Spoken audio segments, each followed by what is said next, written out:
Hello friends, welcome to Verdict Classes. और अभी हमारा जो है ये सेकंड लेक्चर है टेक्निकल का। ठीक है, तो सबसे पहला काम तो हम ये करते हैं कि जो हमारा पिछला लेक्चर था उसका रिवीजन करते हैं कि उसमें हमने क्या क्या पॉइंट पढ़े थे। ठीक है, और कौन कौन से इंपॉर्टेंट पॉइंट थे जो हमें भूलने नहीं है, याद रखने ही रखने हैं। ठीक है, मैं स्टार मार्क करके हर लेक्चर के अंदर आपको इंपॉर्टेंट पॉइंट जो होंगे वो रिवाइज करवाऊंगा, पर वो आपको भूलने नहीं है। बाकी सब भूल जाना, पर उन पॉइंट्स को नहीं भूलना। ठीक है, स्टार्ट करते हैं। पहला पॉइंट, सबसे पहले हमने एक इंडियन स्टैंडर्ड कोड यूज किया था। ठीक है, वाटर डिमांड कैलकुलेट करने के लिए, और वो कोड था 1172/1993। ये आपको भूलना नहीं है पहला। दूसरा पॉइंट ये आता है कि इंडिया के अंदर Indian budget water supply schemes के लिए, Indian budget for water supply schemes,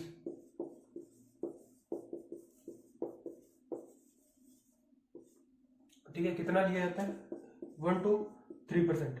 इसके बाद में नेक्स्ट पॉइंट है, वो था हमारी डोमेस्टिक डिमांड हमने पढ़ ली थी। ठीक है, पहली डिमांड जो थी हमने पढ़ ली थी, तो वो थी हमारी डोमेस्टिक डिमांड। अब डोमेस्टिक डिमांड जो है, इसके अंदर मैंने आपको दो तरीके की डिमांड बताई थी। पहली LIG, लो इनकम ग्रुप। ठीक है, लो इनकम ग्रुप, इसके लिए वाटर कंजम्पशन कितनी थी या वाटर रिक्वायरमेंट कितनी थी? वो थी 135 लीटर पर हेड पर डे या पर कैपिटा पर डे। उसके बाद में अगर हम बात करें colonies where fully flushing system, ठीक है, फुल्ली फ्लशिंग सिस्टम जो है कंप्लीट है, वहां पर फुल्ली फ्लशिंग सिस्टम है जिन कॉलोनीज के अंदर, उनके लिए मिनिमम वाटर रिक्वायरमेंट कितना है? मिनिमम वाटर रिक्वायरमेंट था अपना 200 लीटर पर हेड पर डे। ठीक है, और अगर मैं बात करूं कि ये जो हमारी कंजम्पशन है ना, फुली फ्लशिंग सिस्टम वाली कॉलोनीज के लिए 200 लीटर पर हेड पर डे, ये कहां तक वेरी कर सकती है? तो ये मेरी वेरी कर सकती है 200 से लेकर 225 लीटर पर हेड पर डे तक। ठीक है, तो ये अपने 4-5 पॉइंट थे जो आपको याद रखने हैं। ठीक है, पहला पॉइंट है कि कोड कौन सा था? 1172/1993, जिसके अंदर पूरी की पूरी हमारी डोमेस्टिक इंडस्ट्रियल, डोमेस्टिक के अलावा भी डिमांड जो है वो 1172 के अंदर दी हुई है। तो डिमांड जितनी भी है वाटर कंजम्पशन वाली, वो सारी 1172/1993 के अंदर दी हुई है। याद रखना है, 100% याद रखना है। ठीक है, इस कोड को। उसके बाद में आता है कि इंडियन बजट के अंदर वाटर सप्लाई स्कीम्स के लिए कितना बजट रखा जाता है? तो वो रखा जाता है 1 से 3% तक। फिर बात करें डोमेस्टिक डिमांड, हमने पढ़ ली थी। ठीक है, अलग अलग तरीके की डिमांड थी, तो डोमेस्टिक डिमांड हमने पढ़ी थी। और डोमेस्टिक डिमांड में कुछ पॉइंट्स हैं जो आपको याद रखने हैं। सबसे पहले तो ये आता है कि LIG मतलब लो इनकम ग्रुप कॉलोनीज जो है, उनके लिए वाटर रिक्वायरमेंट कितना है? तो उनके लिए 135 लीटर पर हेड पर डे रिक्वायर्ड है। उसके बाद में अगर बात करें ऐसी कॉलोनीज जहां पर फुल्ली फ्लशिंग सिस्टम है, ठीक है, बढ़िया एकदम अच्छे से रहने वाले लोगों के लिए, वो कॉलोनीज है, पॉश कॉलोनीज है, ठीक है, उनके लिए वाटर रिक्वायरमेंट कितनी है? तो मिनिमम वाटर रिक्वायरमेंट है 200 लीटर पर हेड पर डे। भैया अगर मैं बोल रहा हूँ कि litre per capita per day और लीटर पर हेड पर डे, इन दोनों में कोई डिफरेंस नहीं है। फिर ये वेरी कहां तक कर सकती है? मिनिमम तो है 200 और मैक्सिमम कहां तक जा सकती है? 225 लीटर पर हेड पर डे। यहां तक तो हमने पिछली क्लास के अंदर पढ़ लिया था और मैंने आपको रिवाइज करवा दिया। ठीक है, इसके अलावा हमने पिछली क्लास में बात करी थी कि ह्यूमन बॉडी जो है वो लगभग 2/3 पोर्शन जो है वाटर का बना हुआ है। वाटर की नेसेसिटी क्या है, वाटर की इंपॉर्टेंस क्या है, और वाटर सप्लाई स्कीम्स के अंदर इंजीनियर्स का क्या काम है। और बेसिकली जो ये वैकेंसी है इसके अंदर जो इन्वायरमेंटल इंजीनियर है उसका क्या काम है, उसका क्या काम है। ठीक है, तो वो मैंने बताया था आपको कि सप्लाई से लेके, ठीक है, जहां पर डिमांड है उसके बीच का पूरा पोर्शन, सप्लाई सोर्स कैलकुलेट करना, डिमांड कैलकुलेट करना, ये सारा काम इंजीनियर का है। ठीक है, ये हमने पिछले लेक्चर के अंदर पढ़ लिया था। अब हम आगे बढ़ते हैं आज हमारी नेक्स्ट डिमांड की तरफ, और नेक्स्ट डिमांड जो हमारी है वो है इंडस्ट्रियल डिमांड। ठीक है, मैं उम्मीद करता हूँ आपको पिछला लेक्चर अच्छे से समझ में आया होगा, और अगर कोई भी आपको डाउट हो तो आप कमेंट सेक्शन में जाकर पूछ सकते हैं। और नोट्स जो है मैंने बताया था कि किस प्रकार से आपको लेने हैं।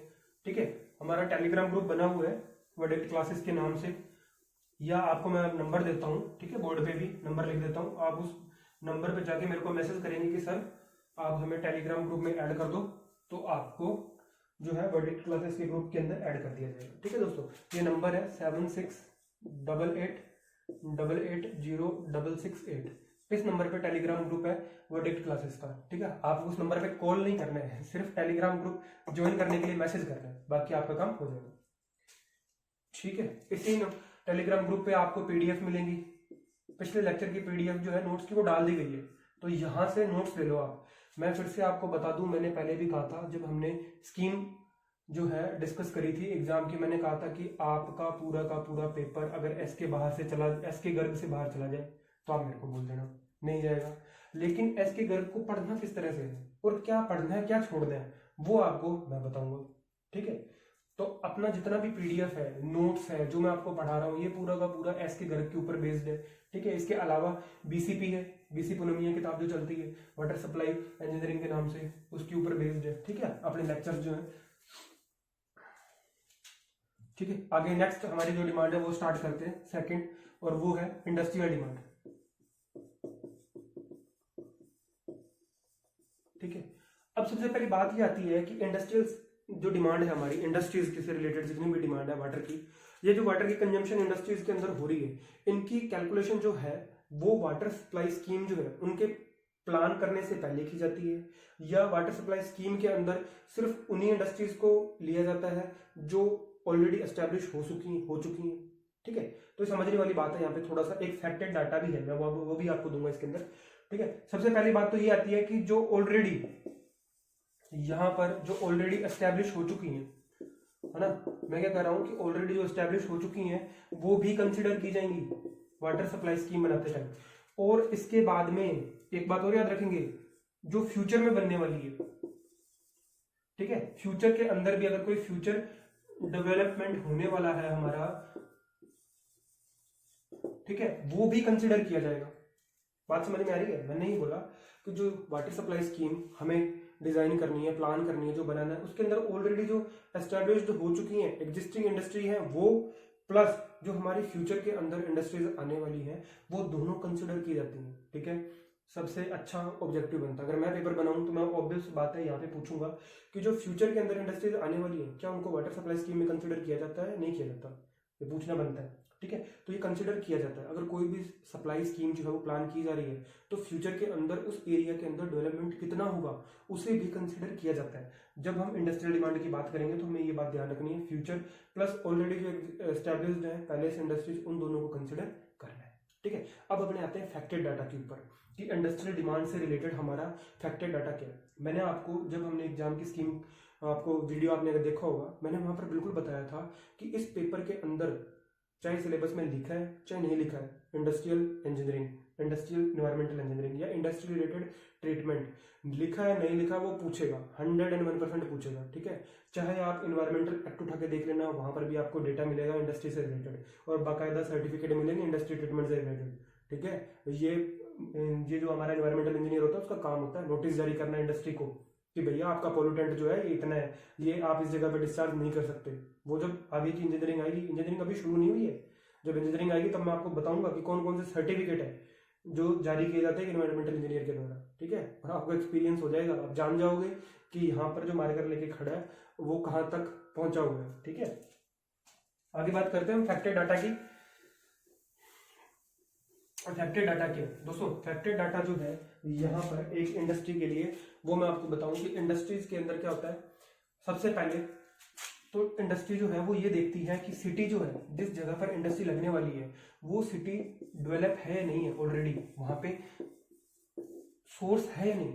मतलब इंडस्ट्री लगने के लिए क्या चाहिए? कच्चा माल चाहिए, रॉ मटेरियल चाहिए। अगर किसी सिटी के अंदर रॉ मटेरियल अवेलेबल है तभी कोई इंडस्ट्री लगेगी ना। अगर रॉ मटेरियल अवेलेबल नहीं तो इंडस्ट्री क्या लगा के करेगा वहां पे? कुछ नहीं करेगा ना। तो सबसे पहले सिटी देखी जाती है, फिर सिटी के अंदर रॉ मटेरियल देखा जाता है, तभी तो इंडस्ट्री आएगी।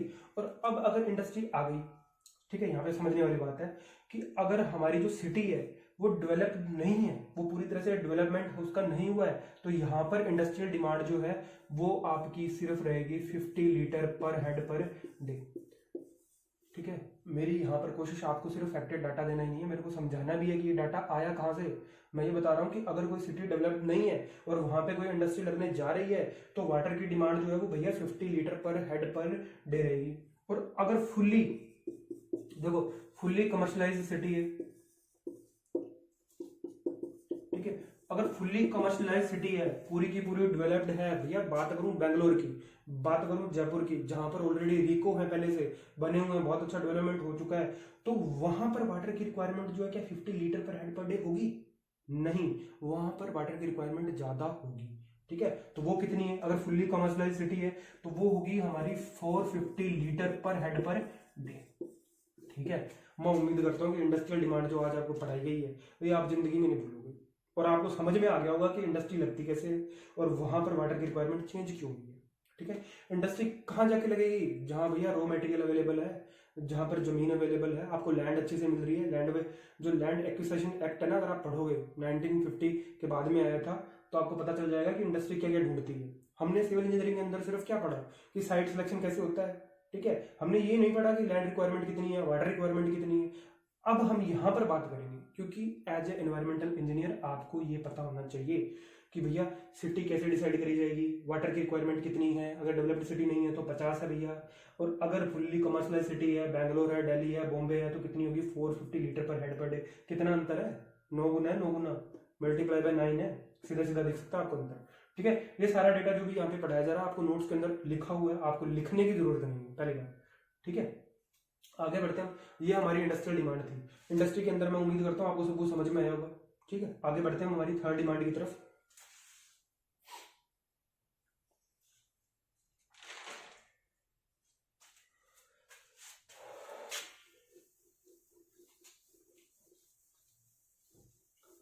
अच्छा, अगर आप लोग थोड़ा और डेटा याद रख पाओगे तो मैं थोड़ा और डेटा दे देता हूँ, जो मे भी इंपॉर्टेंट हो भी सकता है और नहीं भी हो सकता, लेकिन नोट्स के अंदर दिया हुआ है। देखो, अलग अलग तरीके की इंडस्ट्रीज है। ठीक है, अलग अलग तरीके की इंडस्ट्री है। अगर मैं बात करूं सबसे पहले ऑटोमोबाइल सेक्टर की, है ना, ऑटोमोबाइल सेक्टर के अंदर इंडस्ट्री कौन सी हमारी, जो क्या बनाएगी, क्या व्हीकल्स बनाएगी।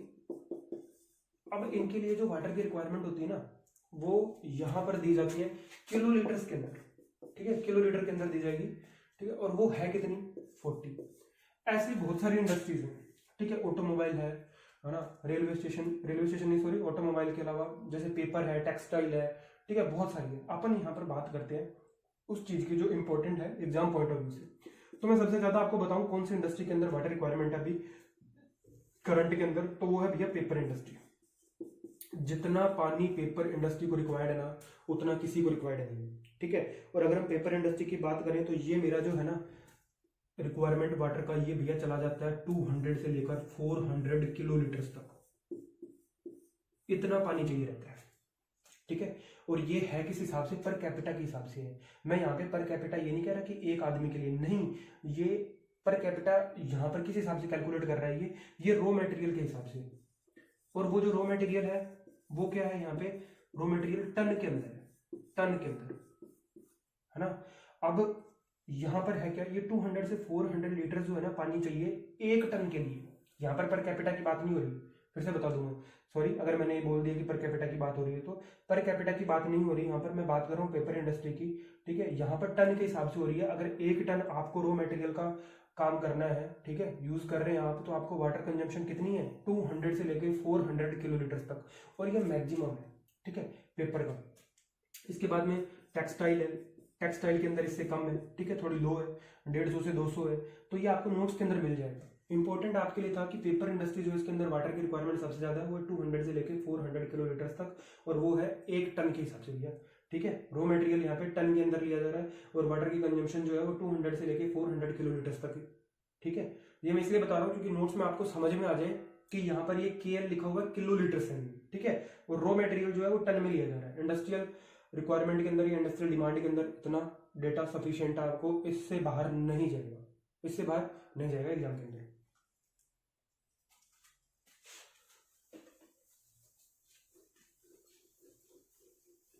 आगे बढ़ते हैं। ठीक है, ये सब डेटा जो है ना आपको नोट्स के अंदर मिल जाएगा, अच्छे से हाईलाइट किया हुआ। और मैं कह रहा हूँ नोट्स आप रट डालो, कोई किताब पढ़ने की जरूरत नहीं है। नोट्स जो है मैं खुद लिख रहा हूँ, मेरे खुद 100 नोट्स हैं, मैं रोज तैयार करता हूँ। जैसे जैसे लेक्चर होगा वैसे वैसे मैं नोट्स तैयार करता हूँ, और मैं एक किताब से नहीं करता, जो जो किताबें आपको बोली है वो मैं रखता हूँ। ठीक है, प्लस XYZ बहुत सारी कोचिंग्स भी हैं, उनके भी देखता हूँ कि उन्होंने क्या दे रखा है। उन्होंने नहीं दिया जितना इसके गर्ग ने लिखा है, उतना किसी कोचिंग की हिम्मत नहीं है वो डेटा उठा के दे दे, मैं आपको बता रहा हूँ। ठीक है, आगे बढ़ते हैं हम। आगे हमारी डिमांड है इंडस्ट्रियल। इंडस्ट्रियल हमने पढ़ ली। आगे हमारी इंस्टीट्यूशनल डिमांड, इंस्टीट्यूशनल डिमांड। ठीक है, इंस्टीट्यूशनल डिमांड है नेक्स्ट अपनी। अब इंस्टीट्यूशनल डिमांड्स के अंदर सबसे पहले आता है कि इंस्टीट्यूट के अंदर आता क्या है। तो आप कहोगे सर स्कूल आता है, बिल्कुल सही। कॉलेज आता है, बिल्कुल सही। आप कहोगे सर इंस्टीट्यूशन के अंदर हॉस्पिटल्स भी आ सकते हैं, मैंने कहा जी बिल्कुल सही। ठीक है, ये सारे के सारे इंस्टीट्यूशनल डिमांड के अंदर आते हैं। अब इंस्टीट्यूशनल डिमांड भी जो है वो वेरी करती है। कैसे वेरी करेगी? क्या स्कूल के अंदर और हॉस्पिटल के अंदर रिक्वायरमेंट सेम हो सकती है? नहीं। क्या स्कूल और कॉलेज के अंदर रिक्वायरमेंट सेम हो सकती है? नहीं, सबके अंदर डिफरेंट डिफरेंट है।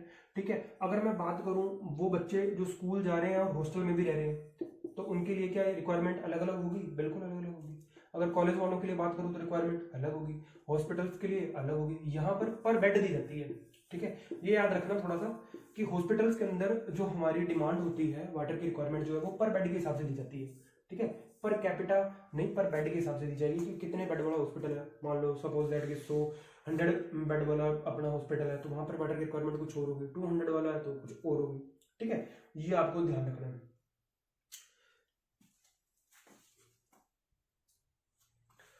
दोस्तों बात करते हैं फैक्टेड डाटा की कि जो हमारी इंस्टीट्यूशनल डिमांड है इसके अंदर हमारा जो फैक्चुअल डाटा जो है रिक्वायरमेंट कितनी है उसकी बात करते हैं। ठीक है, तो सबसे पहले मैं आपको बता दूं कि इंस्टीट्यूशनल डिमांड जो है वो अगर एवरेज निकाला जाए, एंड एवरेज की बात करूं मैं, अगर एक एवरेज की बात करूं तो ये ली जाती है लगभग 20 लीटर्स पर हेड पर डे। ठीक है, एवरेज सिटी के हिसाब से। एक एवरेज सिटी है, मैंने बोला कि एक सिटी है वहां पर एवरेज जो है वो इतनी ली जाती है। अगर हम बात करें फुल्ली कमर्शियलाइज सिटी की, ठीक है, फिर से बात आ गई बड़ी सिटी की जो कमर्शियल है, जहां पर बहुत सारी इंडस्ट्री है, इंस्टीट्यूशंस है, बहुत सारे कॉलेज है। ठीक है, बॉम्बे कितने कॉलेज होंगे? बहुत कॉलेज होंगे भैया, 10-20 नहीं होंगे, 100-150 नहीं होंगे, हजारों कॉलेज होंगे। तो वहां पर जहां पर फुल्ली कमर्शियलाइज सिटी है वहां पर ये रिक्वायरमेंट जो है बढ़ जाएगी, 50 लीटर पर हेड पर डे हो जाएगी। ठीक है, समझ में आ रही है बात कि एवरेज की बात करें तो ये 20 लीटर पर हेड पर डे, और अगर हम फुल्ली कमर्शियलाइज सिटी की बात करें तो वहां पर ये रिक्वायरमेंट हमारी 20 से बढ़कर कितनी हो गई? 50 लीटर पर हेड पर डे हो गई। ठीक है, अब इसके अंदर बात करें हम अलग अलग ऑफिस के अंदर कि ऑफिस है कोई और कोई हमारा जैसे ऑफिस हॉस्पिटल का है या स्कूल का है, इंस्टीट्यूट का है, तो वहां पर भी अलग अलग होगी। ठीक है, उन सब का हम फैक्चुअल डाटा की बात करते हैं जो फैक्ट बेस्ड है और हमें याद रखना है।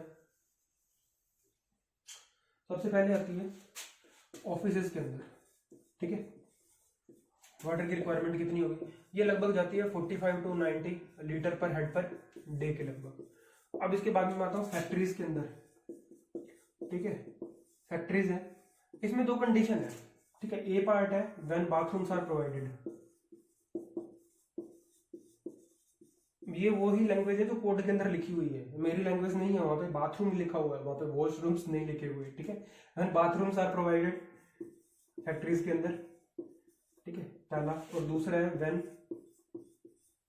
Bathrooms are not provided. ठीक है, मैं मार्कर चेंज कर लूं थोड़ा, इंक जो है इसमें कम आ रही है।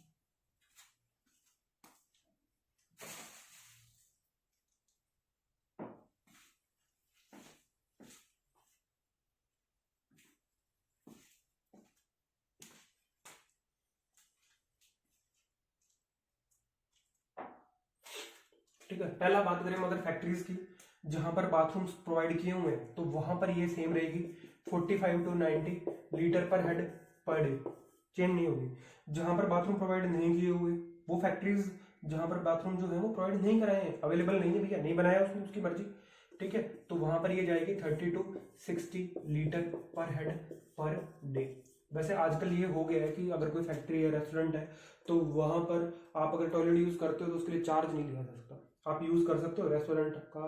ठीक है, होटल्स के आप कभी भी जो फैसिलिटीज हैं वो यूज कर सकते हैं, चार्ज नहीं लिया जाता। ये आपको कुछ डिमांड है तो याद रखनी है, जैसे हमने बात करी ऑफिस के लिए तो 45 से लेकर 90 तक जाएगी।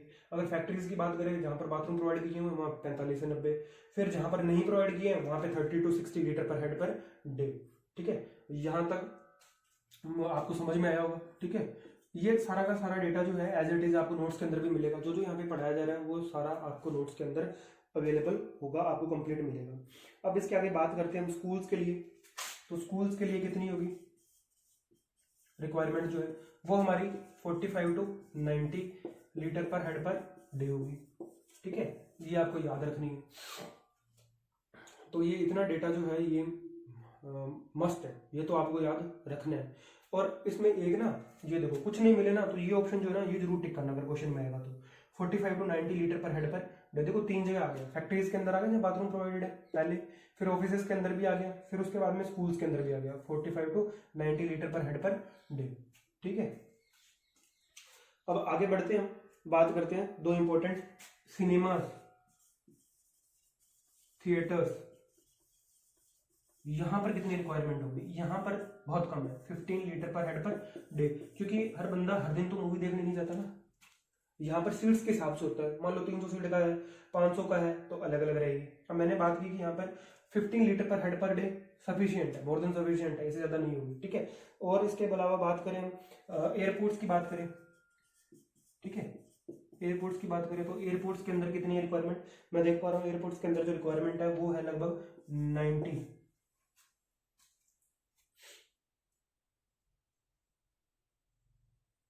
एयरपोर्ट्स के अंदर जो है ये रिवाइज्ड डाटा ये है 70, पहले 90 नहीं है, 90 यहाँ पे किसी का भी नहीं है। ठीक है, तो एयरपोर्ट्स के लिए 70 लीटर पर हेड पर डे। ठीक है, ये फैक्ट बेस्ड डाटा है, अगर मैं मेरी बात करूँ तो मुझे भी ये याद नहीं है। ठीक है, मुझे भी बस ये 2-4 याद है, ऑफिस का, एक स्कूल का, एक ये फैक्ट्रीज वाला, बाकी बहुत है, टेबल बहुत है, डेटा बहुत है, याद नहीं किया जा सकता सारा। मैंने सिर्फ यहाँ पे ये डिस्कस किया है कि ये कुछ इंपॉर्टेंट्स है। स्कूल्स का पूछा जा सकता है, सिनेमास का पूछा जा सकता है, एयरपोर्ट का मे भी पूछ ले, मे भी ना भी पूछे, क्योंकि वहाँ पे एनवायरमेंटल इंजीनियर का ज्यादा काम नहीं है। ठीक है, तो इन सब के लिए हम नोटिस जारी कर सकते हैं, सिनेमा, स्कूल, इंडस्ट्री, इनके लिए नोटिस जारी कर सकता है कि एनवायरमेंटल इंजीनियर, इसलिए इनको याद करना ज्यादा जरूरी है। रेलवे स्टेशन है, एयरपोर्ट है, इन पे नहीं, इन पे हमारा काम नहीं है। ठीक है, तो आगे बढ़ते हैं नेक्स्ट रिक्वायरमेंट की तरफ।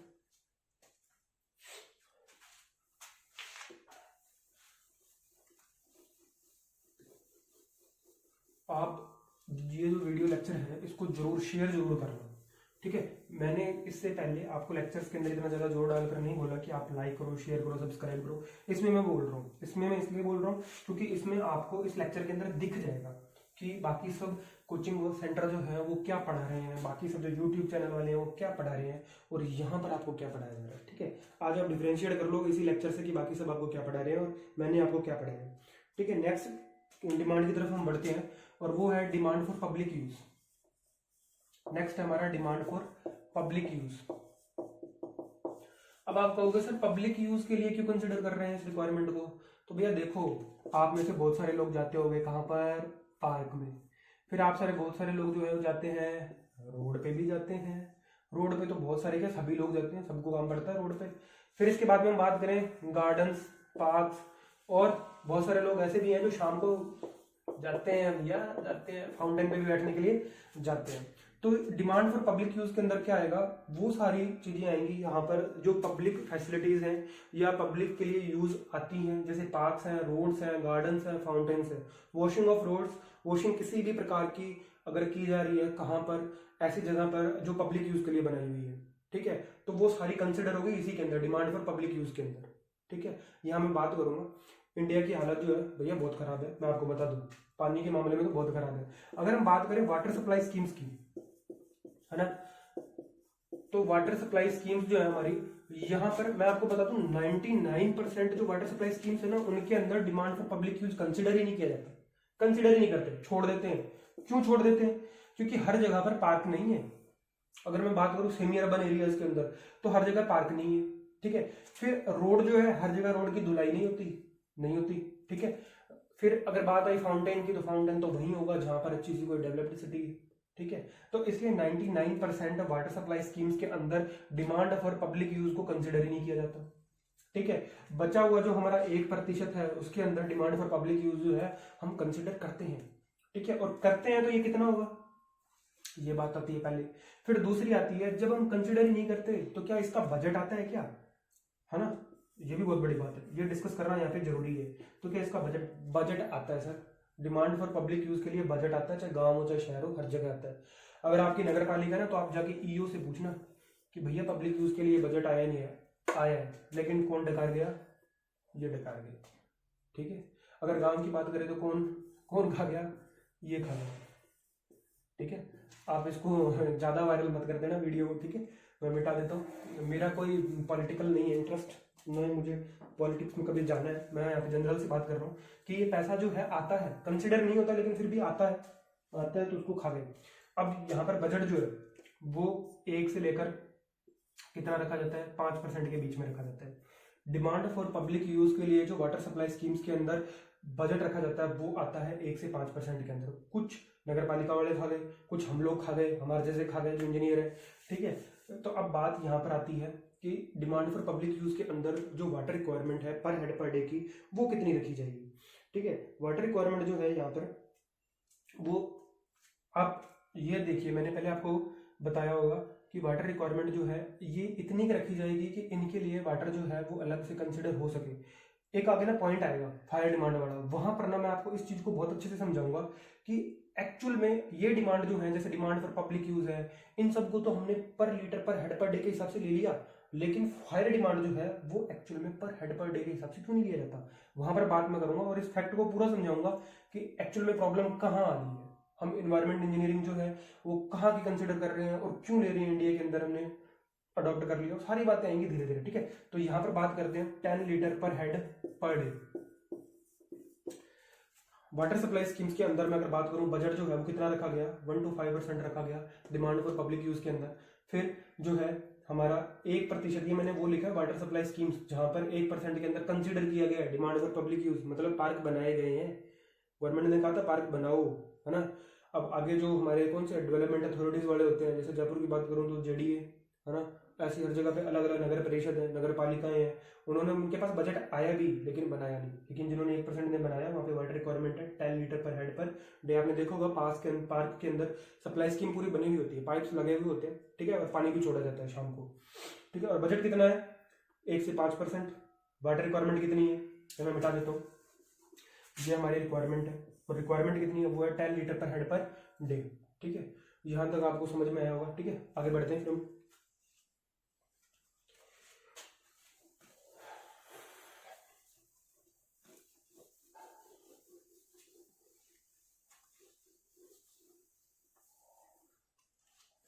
नेक्स्ट हमारी जो डिमांड है ना वो है फायर डिमांड, और इसी की मैं बात कर रहा था कि यहाँ पर मैं आपको बहुत कुछ समझाऊंगा, ठीक है। फायर डिमांड की बात करूं तो फायर डिमांड बहुत ही इंपॉर्टेंट है ना। कहाँ पर बहुत इंपॉर्टेंट है, ऐसी सिटीज के अंदर जहां पर डेवलपमेंट हो चुका है, या फिर बात करूं जहां पर रेको है, या कमर्शलाइज सिटीज है, हाईली पॉपुलेटेड सिटीज है, जहां पर पॉपुलेशन काफी ज्यादा है, ठीक है, जो डेवलप हो चुकी हैं या डेवलप होने वाली हैं, ये कहूँ, तो उन दोनों के अंदर फायर डिमांड बहुत जरूरी है, क्योंकि भैया अगर आग लग गई तो सब कुछ जल जाएगा, इसी से ही बचाना है हमें, तो इसको कंसिडर करना हमारे लिए बहुत जरूरी है। तो फायर डिमांड की बात करते हैं यहाँ पर। सबसे पहले फायर डिमांड जो है मैं आपको बता दूं कि एक एग्जांपल लेते हैं अपने सिंपल सा, ठीक है, एग्जांपल लेते हैं, और यहाँ से आपको बहुत अच्छे से समझ में आएगा कि वास्तव में फायर डिमांड जो है, मैं यहाँ पर पहले लिख देता हूँ नोट कैलकुलेटेड कैसे, पर हेड पर डे, इसके हिसाब से इसको कंसिडर नहीं किया जाता। बाकी सारी कैलकुलेशन जो हमने सारा डेटा पढ़ा वो पढ़ा था per capita per day, litres पर हेड पर कैपिटा पर, कुछ भी बोल लो आप, ठीक है। डिस्चार्ज की यूनिट में पढ़ रहे थे लीटर पर हेड पर डे, एक बंदे के हिसाब से कितनी रेट चाहिए, लेकिन जो फायर डिमांड है यहाँ पर इसको कंसिडर नहीं किया। इसका मैं एग्जाम्पल दे रहा हूँ, आपको बहुत अच्छे से समझ में आएगा। सबसे पहले मैं आपको बताऊं कि फायर हाइड्रेंट्स लगे हुए होते हैं, हमने देखा बहुत जगह फायर हाइड्रेंट देखा होगा आपने। फायर हाइड्रेंट्स जो लगे हुए होते हैं, इन फायर हाइड्रेंट्स के अंदर, एक फायर हाइड्रेंट के अंदर कितने जेट होते हैं ये आपको यहां पर पता चल जाएगा, कि बाकी सब ये चीज नहीं बताएंगे आपको, ठीक है। एक फायर हाइड्रेंट के अंदर मैं क्या बोल रहा हूं, यहां पर 3 जेट लगे हुए होते हैं, याद रखना इस बात को, ये हमारे एग्जाम में पूछा जा सकता है, बहुत इंपॉर्टेंट है, इसको 1 नहीं 2 नहीं जितने दे सकते हो ना स्टार दे लो, इसमें से एक क्वेश्चन आएगा आज की गई मेरी, याद रखना पेपर के अंदर। फायर हाइड्रेंट जो होता है, एक फायर हाइड्रेंट के अंदर जेट कितने होंगे, 3 जेट लगे होते हैं, है ना, 3 जेट स्ट्रीम्स होंगे। अब इसका कारण सबसे पहले तो इसको पढ़ते हैं कि भैया 3 क्यों लगाए, है ना, एक हाइड्रेंट के अंदर 3 जेट क्यों लगाए, बात आती है कि 3 स्ट्रीम क्यों है। तो देखो मैंने कहा यहां पर मेरी कोई बिल्डिंग है, एक्स बिल्डिंग है, यहां पर आग लगी हुई है ना, यहां पर क्या हुआ, फायर ब्रेक हो गया, फायर ब्रेकआउट हुआ, ठीक है। अब यहां पर फायर ब्रेकआउट हुआ, मुझे, मैंने बुलाया, फायर ब्रिगेड वाले आए, बिल्कुल बढ़िया से, उनके पास पंप भी है, पाइप्स हैं, सब कुछ है, फायर हाइड्रेंट्स भी हैं। उन्होंने एक फायर हाइड्रेंट खोला। अब एक फायर हाइड्रेंट के अंदर 3 जेट स्ट्रीम्स लगे हुए हैं। एक का काम तो क्या है, इस प्रॉपर्टी की जो फायर लगी हुई है उसको क्या करना, स्टॉप करना। बाकी के जो 2 है ना, 2 जेट जो लगे हुए हैं वो भैया यहाँ पर जो बिल्डिंग है ना, यहां से आग इसमें ना चली जाए, एक इसके लिए, और एक जो इधर लगी हुई है ना आग, एक इसके लिए। अब समझ में आई क्या बात? एक फायर हाइड्रेंट के अंदर कितने स्ट्रीम लगे हुए हैं, कितने जेट लगे हुए हैं, जेट स्ट्रीम जो है वो 3 लगे हुए हैं। पहला है उसके लिए जहां पर फायर लगी हुई है उसे खत्म करने के लिए, कि उसे बुझाओ, उस आग को शांत करो, एक जेट तो वहां जाएगा। बाकी के तो हमारे जो जेट स्ट्रीम्स हैं वो एक तो इधर की तरफ मान लो इसके लेफ्ट साइड में है और एक इसके राइट साइड में, मतलब वो डिपेंड करता है, आगे भी हो सकता है, पीछे भी हो सकती है, दाएं और बाएं भी हो सकती है, सभी तरफ भी हो सकती है आग लगी हुई तो। लेकिन यहाँ पर हमने जो बनाया, जो हमारी कंट्री के अंदर चल रहा है, उस फायर हाइड्रेंट के अंदर एक फायर हाइड्रेंट में 3 स्ट्रीम्स है। एक उस प्रॉपर्टी पर जहां पर फायर ब्रेकआउट हुए, बाकी के 2 जो है वो उस जगह पर होंगे जो आसपास वाली प्रॉपर्टी है। ठीक है, लेफ्ट राइट भी हो सकती है, फ्रंट और बैक भी हो सकती है, फ्रंट और बैक भी हो सकती है। ठीक है, तो ये सबसे पहले हमें कारण समझ में आया कि एक फायर हाइड्रेंट के अंदर 3 जेट क्यों लगे हुए हैं। अब 3 जेट लगे हुए हैं, ये बात समझ में आई आपको? यहां तक ही क्लियर होगी कि फायर हाइड्रेंट क्या होता है। फायर हाइड्रेंट मैं बताता हूँ आपको, आग बुझाने वाला यंत्र आप सबने देखा है, जिसके अंदर एक पाइप कनेक्टेड होती है, पीछे की तरफ एक पंप होता है, और जो पाइप का आगे टॉप सेक्शन जो होता है वो कन्वर्जन सेक्शन होता है। ये सब आपको मालूम है, इतनी डिटेल मेरे को बताने की जरूरत नहीं है। और अगर आपको जाननी है सारी डिटेल तो एक लेक्चर बना दूंगा मैं, इसको एक वीडियो बना दूंगा। ठीक है, उसके अंदर हम पूरा का पूरा सिलेंडर ही पढ़ लेंगे। ठीक है, पूरा का पूरा ये जो फायर हाइड्रेंट्स की फिटिंग है, फायर एक्सटिंग्विशर है, वो सारा का सारा पढ़ लेंगे, कौन सी गैस होती है इसके अंदर CO2 भरा हुआ होता है, ये सारी बातें हम उस वीडियो के अंदर करेंगे। अब यहाँ पर बात आती है कि एक फायर हाइड्रेंट के अंदर कितने जेट लगे हुए हैं, 3 जेट लगे हुए हैं, 3 जेट स्ट्रीम्स है। एक तो स्टॉप करेगा फायर ब्रेकआउट को, और दूसरे जो है वो दोनों आसपास की प्रॉपर्टी को करेंगे। ठीक है, अभी अपन आगे बढ़ते हैं इसके अंदर ही। ये मैं यहाँ से थोड़ा साफ कर रहा हूँ फायर ब्रेकआउट को। ये मैंने आपको बता दिया कि 3 जेट लगे हुए एक फायर हाइड्रेंट के अंदर, है ना। एग्जाम्पल लेते हैं, मान लेते हैं कि पॉपुलेशन जो है किसी सिटी की, पॉपुलेशन जो है वो कितनी है, 50 लाख, 50 लाख पॉपुलेशन है, और इसी सिटी के अंदर 6 फायर ब्रेकआउट हुए। बात समझ में आ रही है? फायर ब्रेकआउट का मतलब क्या है कि आग लगी 6 जगह पे, और कितनी देर तक लगी, टाइम ऑफ फायर ब्रेकआउट वो कितने है, 3 आवर्स तक। बात समझ में आ रही है? मैंने क्या बोला, एग्जांपल लिया अपनों ने एक कि पॉपुलेशन कितनी है, 50 लाख, और 6 जगह पे एक सिटी के अंदर क्या है, फायर ब्रेकआउट हुआ है। ये 6 जगह पे है ना, हमने बोला 6 प्लेसेस हैं जहां पर फायर ब्रेकआउट हुआ है, और total time of fire breakout कितना है, 3 आवर्स है। अब कैलकुलेशन करनी है तुम्हें। ठीक है, कैलकुलेशन निकालनी है कि एक फायर हाइड्रेंट पे कितना डिस्चार्ज चाहिए होगा, है ना। या मैं यूं कहूँ कि डिस्चार्ज छोड़ो, आप ये कह लो कि वाटर रिक्वायरमेंट कितनी है एक फायर हाइड्रेंट पे, लीटर पर head per capita per day, इसके हिसाब से निकालो। पॉपुलेशन से मल्टीप्लाई करोगे तो पर कैपिटा पर हेड पर डे ही आएगा। ठीक है, अपने इसको कैलकुलेट करते हैं। देखना अभी मैं कैलकुलेट करता हूँ, ऐसा डेटा आएगा कि आप कहोगे सर नहीं है पॉसिबल, नहीं पॉसिबल ही नहीं है पर हेड पर कैपिटा, आप खुद कह दोगे इस एग्जाम्पल को देखने के बाद में। और ये आपको बताएगा कि कोई नहीं, किसी कोचिंग में नहीं पढ़ाया जाता, क्योंकि मैंने भी तो कोचिंग करी है, मेरे को भी पता है। देखो पॉपुलेशन कितनी है, 50 लाख, है ना। इसको आप रखो एक बार, 50 लाख को रखो। अपने बात करते हैं फायर ब्रेकआउट कितनी जगह हुआ है, 6 जगह पे हुआ है, और टाइम कितना है, 3 आवर्स। अब रेट की बात करें ना, तो एक स्टैंडर्ड रेट है। जो भी फायर हाइड्रेंट्स है ना उनके साथ पंप कनेक्ट है, और इन पंप पे प्रेशर चाहिए लगभग कितना, मैं आपको बताऊं, वो प्रेशर जो चाहिए होता है वो होता है 100 to 150 किलो न्यूटन पर मीटर स्क्वायर। समझ में आया? प्रेशर जो है वो क्या है, 100 to 150 किलो न्यूटन पर मीटर स्क्वायर चाहिए होता है पंप्स के अंदर। इसको नोट भी कर लो, ये इंपॉर्टेंट पॉइंट है। ठीक है, जो फायर डिमांड है हमारी इसके अंदर ही सारा कुछ बढ़ रहे हैं। जो पंप्स हैं फायर हाइड्रेंट से लगे हुए उनके अंदर प्रेशर रिक्वायरमेंट जो है वो है 100 to 150 किलो न्यूटन पर मीटर स्क्वायर। और रेट क्या चाहिए, क्योंकि आग तो तभी बुझेगी ना जब फायर हाइड्रेंट की जो पाइप है उसके अंदर प्रेशर भी होगा। ठीक है, प्रेशर होगा जब ये प्रेशर मेंटेन होगा, और टाइम भी तो चाहिए ना।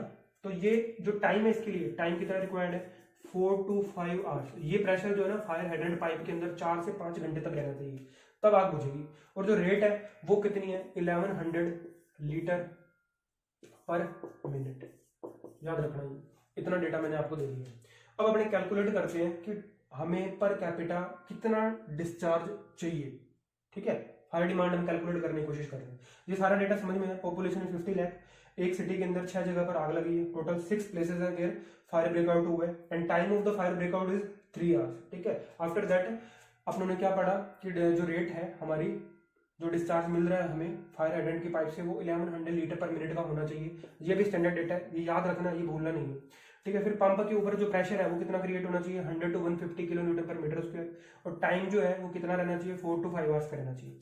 अब अपने पूरी कंप्लीट कैलकुलेशन करता हूँ इसके लिए। देखो कैलकुलेट करता हूँ। सबसे पहले हम बात करते हैं कि जो हमारी फायर लगी है वो कितने टाइम तक लगी है, 3 आवर्स के लिए लगी है। ठीक है, और जो हमारी रेट चाहिए डिस्चार्ज की रेट वो कितनी है, 1100 लीटर पर मिनट है, और कितने प्लेसेस पे लगी है, 6 प्लेसेस पे लगी है, तो 6 प्लेसेस पे। ठीक है, सबसे पहले रेट कितना चाहिए, 1100 लीटर पर मिनट, फायर कितनी टाइम तक लगा है, 3 आवर्स तक लगा है, मिनट में कन्वर्ट किया तो कितने हो गए, 60 हो गए।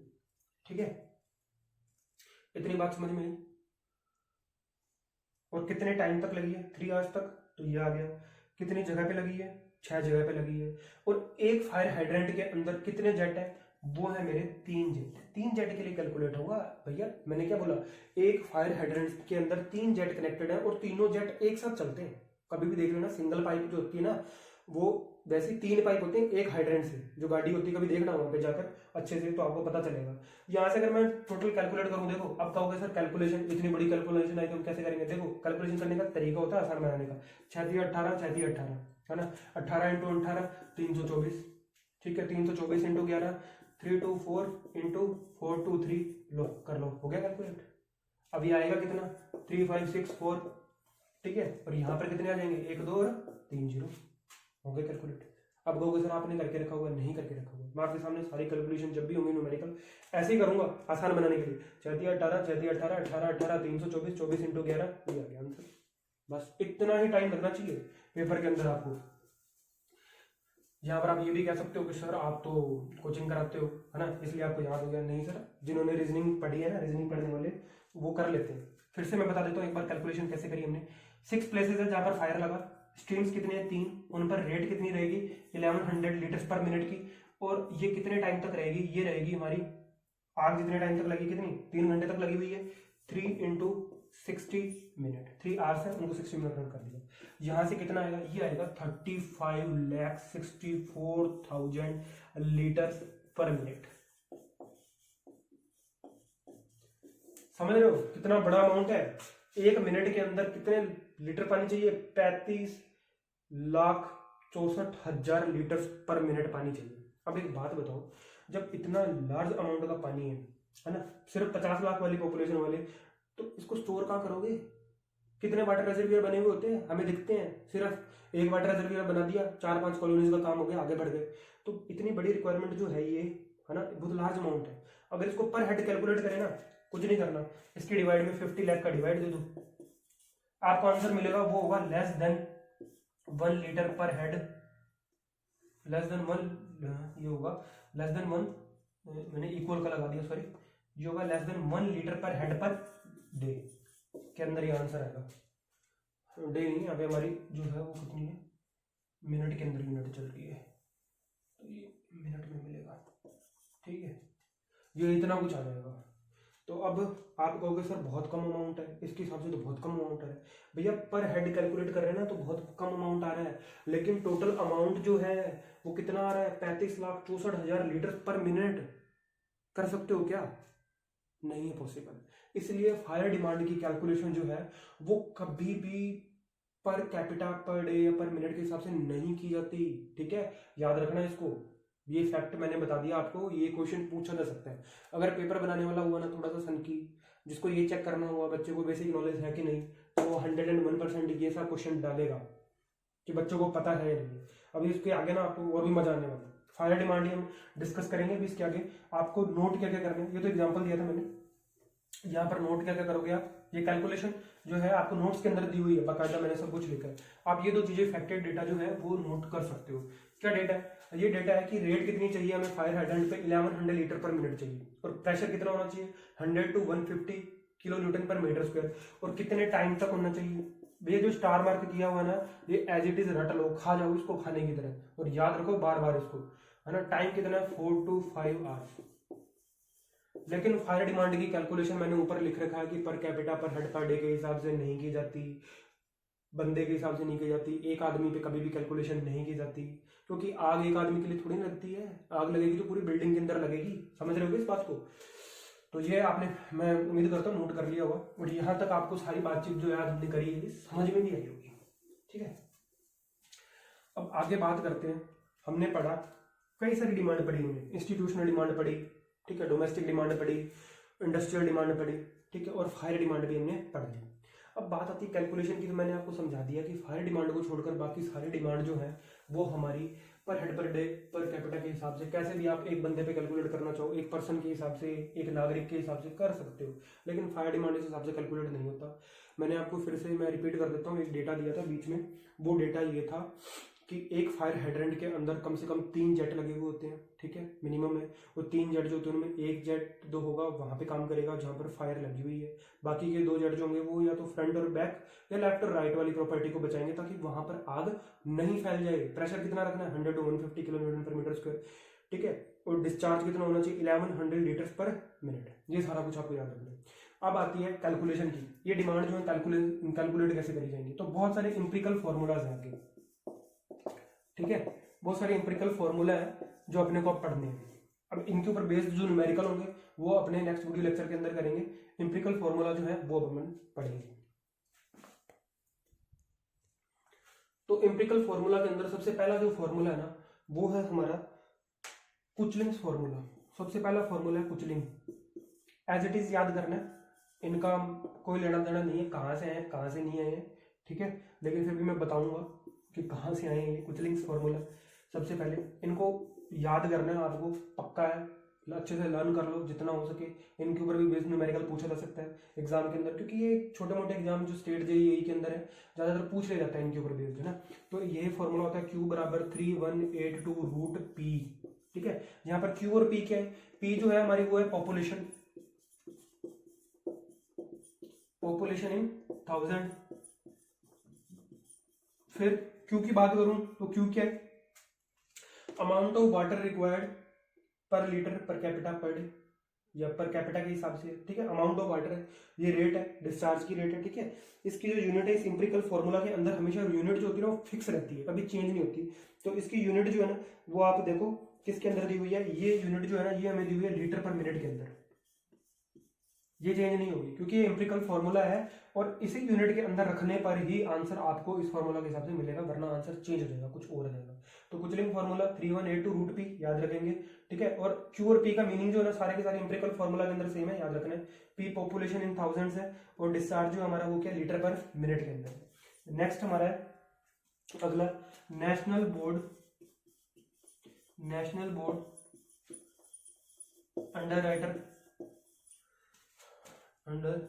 अंडर फॉर्मूला, है ना। ये है ना, ये नेशनल बोर्ड वाला, ये बहुत समझने वाला है। और इसमें ना आज आपको स्टोरी समझ में आएगी कि आप लोग अगर कभी भी आपने बीटेक के टाइम पे पढ़ाई करी है, तब भी कोचिंग्स के अंदर गए हो, XYZ किसी भी कोचिंग में गए हो, तो आपको वहां पर ना ये नहीं बताया गया होगा। और 99% सिविल इंजीनियरिंग के स्टूडेंट जो है ना ये नेशनल बोर्ड को पता है क्या समझते हैं, ये जो नेशनल बोर्ड है, नेशनल बोर्ड वाला फॉर्मूला, इसको समझते हैं कि ये हमारा इंडिया का है। ये मैं बताऊं ना आपको, नेशनल बोर्ड, ये national board under writer formula जो है ये इंडिया का नहीं है, सबसे पहली बात, कोई नहीं बताएगा आपको। दूसरी बात ये आया कहां से, ये आया भैया अमेरिकन इंश्योरेंस एसोसिएशन की तरफ से, ठीक है। उनकी रिकमेंडेशन थी फायर को लेकर, तो उन्होंने ये फॉर्मूला दिया था, अपना नहीं है, ये इंडिया का नहीं है। समझ में आ रही बात। मैं चाहूं तो यहाँ पे फॉर्मूला लिख दूं 4637 रूट P इंटू 1 माइनस 0.0, मैं खत्म कर दूं यहाँ पर। लेकिन आप समझो चीज को, आपको और भी जगह काम देगा कि नेशनल बोर्ड फॉर्मूला इंडिया का नहीं है। ये दिया था किसकी रिकमेंडेशन थी, अमेरिकन इंश्योरेंस एसोसिएशन की, इनकी रिकमेंडेशन थी, ठीक है। ये फॉर्मूला जो है इन्होंने दिया था, इन्होंने कहा था कि ऐसा हम रिकमेंड करते हैं, तो ये आ जाएगा। सबसे पहली बात तो ये पता चला आपको आज कि नेशनल बोर्ड फॉर्मूला जो है वो इंडिया का नहीं है, वो अमेरिकन इंश्योरेंस एसोसिएशन ने दिया था, अंडर राइटर्स फॉर्मूला जिसको हम बोलते हैं। फिर इसके अंदर क्या, आपने हमेशा ये फॉर्मूला आपको दुख देता होगा याद करने में, है ना। लेकिन इसको देखा नहीं होगा कभी कि ये आया कहाँ से है, दुख क्यों दे रहा है। अगर इंडियन होता तो आसान होता, हमारे बच्चों के हिसाब से होता, अपनी बिल्डिंग्स के हिसाब से होता, ये उनकी बिल्डिंग्स के हिसाब से है। वो कंट्रीज जो है वो डेवलप्ड हो चुकी हैं, ठीक है। अब अपने बात करते हैं इस फॉर्मूला के हिसाब से कि क्या क्या कैलकुलेशन है। सबसे पहले इसके अंदर 2-3 पार्ट बने हुए हैं। पहला पार्ट जो है ना ए, वो है फॉर, अगर मैं बात करूं फुल्ली कमर्शलाइज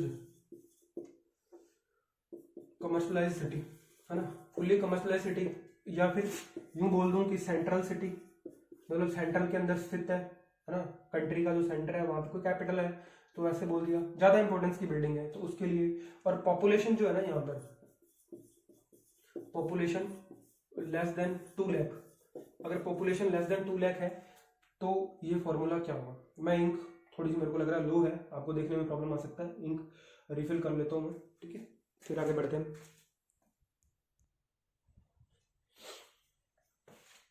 हाँ जी, आगे बढ़ते हैं दोस्तों। यहाँ पर ये फॉर्मूला जो था वो फॉर्मूला है, इंक आई नहीं है आगे, चलो दूसरा मार्कर ही ले लेते हैं, ठीक है। ये है 4637 रूट पी मल्टीप्लाई बाय 1 माइनस 0.01 रूट पी। और यहाँ पर भी जो पॉपुलेशन है, पॉपुलेशन जो हमारी है वो 1000 के अंदर है, ठीक है। और यहाँ पर जो इसके लिए ये फॉर्मूला लगेगा कब, जब पॉपुलेशन जो है वो सिटी की कमर्शियलाइज सिटी हो, सेंट्रल सिटी हो, और पॉपुलेशन जो है वो 2 लाख से कम है, तो ये फॉर्मूला अप्लाई करेंगे, ठीक है। और यहाँ पर है Q is equals to 4637 root P multiply by 1 माइनस 0.01 रूट पी। अब पॉपुलेशन अगर मैंने बोला कि 2 लाख से ज्यादा है तो उस कंडीशन में क्या होगा, वो हमारा बी पॉइंट है, ठीक है, वो देखते हैं।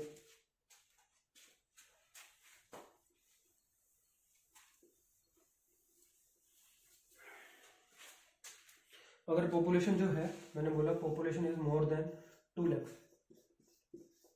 उस कंडीशन में क्या होगा। उस कंडीशन के अंदर क्या होता है फ्रेंड्स, यहाँ पर फॉर्मूला जो है ना ये एप्लीकेबल नहीं है ना। उस कंडीशन में क्या होता है, ये डायरेक्ट ले लिया जाता है कितना, 9100 लीटर पर मिनट से कितना ले लिया जाएगा, 36,400 लीटर पर मिनट तक। ये इतना आपको याद रखना है, ये भूलना नहीं है। इसके अलावा आपको कोई कुछ भी दे मत पढ़ो, मत याद करो, मैं कह रहा हूँ ये तो फैक्ट बेस्ड डेटा ही आपको याद करना है। National board of underwriters formula आया कहाँ से, अमेरिकन इंश्योरेंस एसोसिएशन की तरफ से आया, ठीक है। फुल्ली कमर्शियलाइज सिटी के लिए इन्होंने दिया कि अगर पॉपुलेशन 2 लाख से कम है तो 4637 रूट पी इंटू 1 माइनस 0.01 रूट पी लगाना है। और अगर पॉपुलेशन 2 लाख से ज्यादा है तो जो अपनी वाटर रिक्वायरमेंट है वो जनरली ले ली जाती है 9100 लीटर पर मिनट से लेकर 36,400 लीटर पर मिनट तक। तो ये national board of underwriters formula है, ठीक है, अमेरिकन रिकमेंडेशन के हिसाब से जो है। यहाँ पर कुछ भी समझने वाला नहीं है, सिर्फ वही था पॉपुलेशन वाला फैक्ट थोड़ा सा, वो मैंने आपको बता दिया। बाकी ये जानना कि national board of underwriter formula जो है वो इंडिया का है, कहाँ से आया है, इंडिया का नहीं है भैया ये, ठीक है। ये फॉर्मूला है बाहर का, बाहर के रिकमेंडेशन के हिसाब से लिया हुआ है, ठीक है। आगे बढ़ते हैं, बात करते हैं नेक्स्ट फॉर्मूला की। नेक्स्ट जो हमारा एम्पिरिकल फॉर्मूला है वो फॉर्मूला है फ्रीमैन फॉर्मूला, फ्रीमैन फॉर्मूला। और ये फॉर्मूला क्या कहता है, ये कहता है Q इज इक्वल टू, ये कह देता है Q इज इक्वल टू हमारा ये रहेगा P/10, नहीं ये P/10 बाहर नहीं, ये अंदर, यहाँ पर है 1136 P/10 + 10, ठीक है, याद रह जाएगा, ये याद रख लो। फ्रीमैन फॉर्मूला को इतना कठिन नहीं है, हालांकि मैं कभी भी रट्टा नहीं मारता फॉर्मूले का, और मेरे को ये याद भी नहीं था। 1136 P/10 + 10, है ना, ये इतना है यहाँ पर। और यहाँ पर भी P जो है, जो पॉपुलेशन है वो किसके अंदर दी हुई है, थाउजेंड्स के अंदर दी हुई है। नेक्स्ट आगे फॉर्मूला बात करते हैं, वो है बस्टन फॉर्मूला, ठीक है। बस्टन फॉर्मूला की बात करते हैं। देखो भैया ये ना ज्यादा मैं कहूँ कि इंपॉर्टेंट है, बहुत इंपॉर्टेंट है तो नहीं, इनमें बहुत इंपॉर्टेंट वाला जो है ना वो एक तो हमने पीछे बात करी, ठीक है, और दूसरा जो हमने सबसे पहले पढ़ा था वो था 3182 रूट पी, इसको नहीं भूलना, ये बहुत इंपॉर्टेंट है। कुचलिंग फॉर्मूला जो है ना इस पर सवाल पूछा हुआ है, ठीक है। फ्रीमैन फॉर्मूला जो है इसको भी याद कर लो हो सके तो, है ना, क्योंकि अगर डायरेक्ट न्यूमेरिकल आ गया तो वो अब सीधा सीधा हो जाएगा 1136 P/10 + 10। अब आता है बस्टन्स फॉर्मूला। बस्टन्स फॉर्मूला क्या है, 5663 √p। ठीक है, कुछ नहीं है, सेम इसके अंदर भी Q जो है उसका सेम मीनिंग रहेगा, लीटर्स पर मिनट। P जो है वो पॉपुलेशन है इन थाउजेंड्स के अंदर। ठीक है, तो ये सारी हमने आज बातचीत करी। ठीक है, जितनी भी हमारी डिमांड थी उसको कैलकुलेट करने के हमने एम्पिरिकल फार्मूला पढ़े। इसके बाद में अगर हम बात करें तो हमारा एक छोटा सा पॉइंट बचा है, फिर ये पूरा का पूरा जो डिमांड वाला है ना ये हमारा खत्म हो जाएगा, ये इसके अंदर कुछ भी नहीं बचेगा, वो भी मैं बता देता हूँ आपको। और आज आप डिफरेंशिएट भी कर लोगे कि बाकी सब जगह पे क्या पढ़ाया जा रहा है आपको और मेरे द्वारा क्या पढ़ाया जा रहा है आपको। नेक्स्ट बात करते हैं लॉसेस की, है ना, लॉसेस एंड थेफ्ट्स, ये भी तो होगा, और इंडिया जैसी कंट्री में तो बहुत है थेफ्ट्स भैया।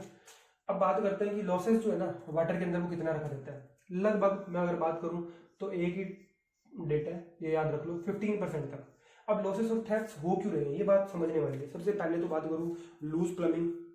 ठीक है, जो हमारे वीक प्लम्बिंग सिस्टम जो है हमने अच्छे से कनेक्शन नहीं किया, मीटरिंग सिस्टम जो है हमारा पूरा ढंग का नहीं है, तो लीकेज होंगे तो वहाँ पे क्या होंगे, लॉसेस होंगे।